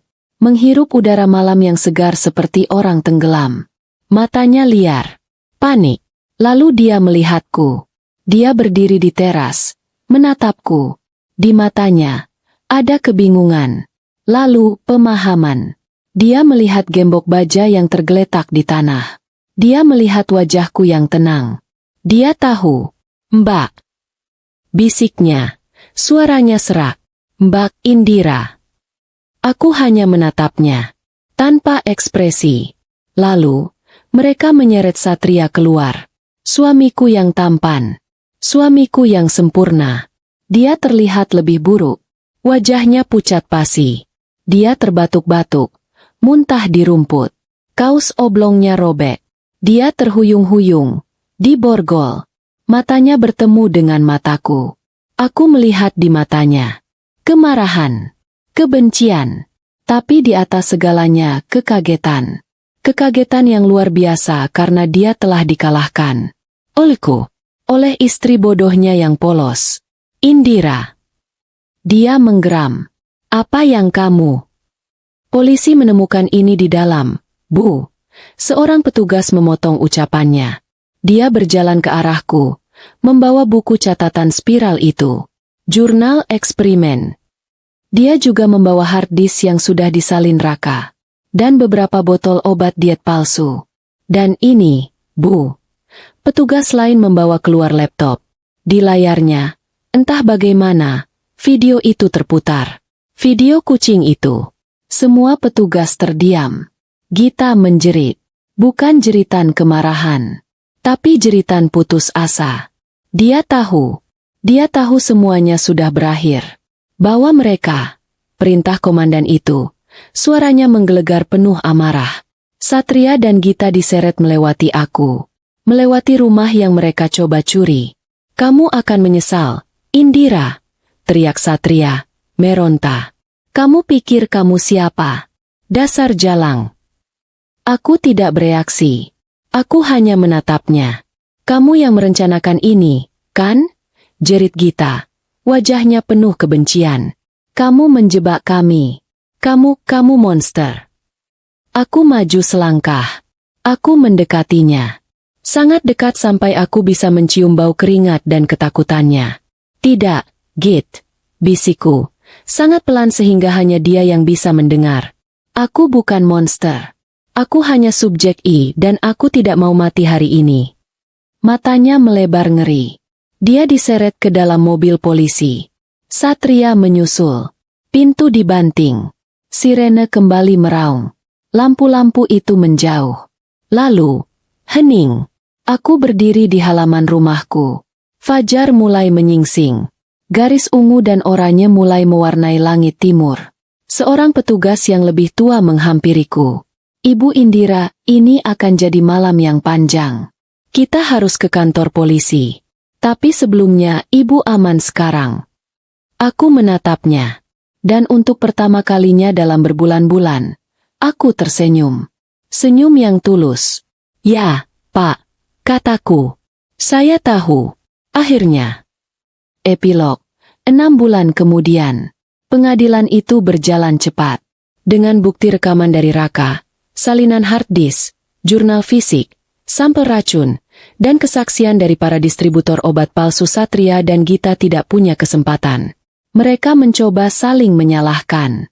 Satria bilang Gita adalah otaknya, seorang ahli farmasi gila yang memanipulasinya. Gita bilang Satria yang memaksanya, mengancamnya. Tapi rekaman suaraku, rekaman perayaan mereka di Rubanah, menghancurkan semua pembelaan mereka. Rencanamu brilian, Git. Meracuni mereka pelan-pelan. Indira gampang. Dia semakin hari semakin bodoh. Mereka divonis seumur hidup. Percobaan pembunuhan berencana. Produksi dan pengedaran obat ilegal. Penggelapan. Penyiksaan hewan.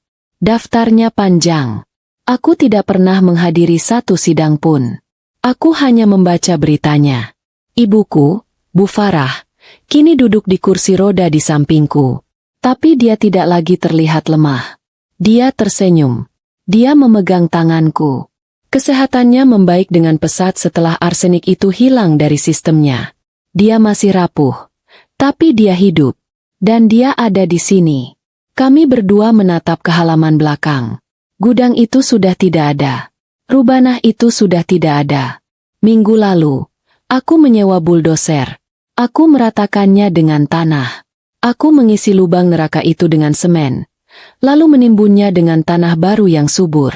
Di atasnya, kini berdiri sebuah taman. Bukan taman pribadiku, tapi sebuah taman bacaan kecil untuk anak-anak di lingkungan sekitar. Rak-rak buku berwarna-warni. Ayunan. Dan di tengahnya, di tempat yang dulu adalah pintu masuk Rubanah, kini tumbuh pohon tabebuya yang sedang berbunga lebat. Merah muda. Rumah ini tidak lagi terasa besar dan kosong. Rumah ini terasa hidup. Aku menjual semua barang Satria. Aku menyumbangkan semua barang Gita. Aku membersihkan rumah ini dari jejak mereka. Aku mengubah nama perusahaan ayahku. Memulai yang baru. Yang bersih. Hidupku tidak kembali normal. Tidak akan pernah. Luka pengkhianatan dari suami dan adikku, luka itu akan selalu ada. Tapi di atas luka itu, sesuatu yang baru telah tumbuh. Seperti pohon tabebuya itu. Aku bukan lagi Indira yang polos. Aku bukan lagi Indira yang bodoh. Aku Indira. Yang selamat. Yang berjuang. Dan yang menang. Mutlak. Aku menarik napas dalam-dalam. Udara Malang pagi ini terasa sangat segar. Aku tersenyum pada ibuku. Sudah waktunya minum vitamin, Bu. Kataku. Dan kami berdua tertawa.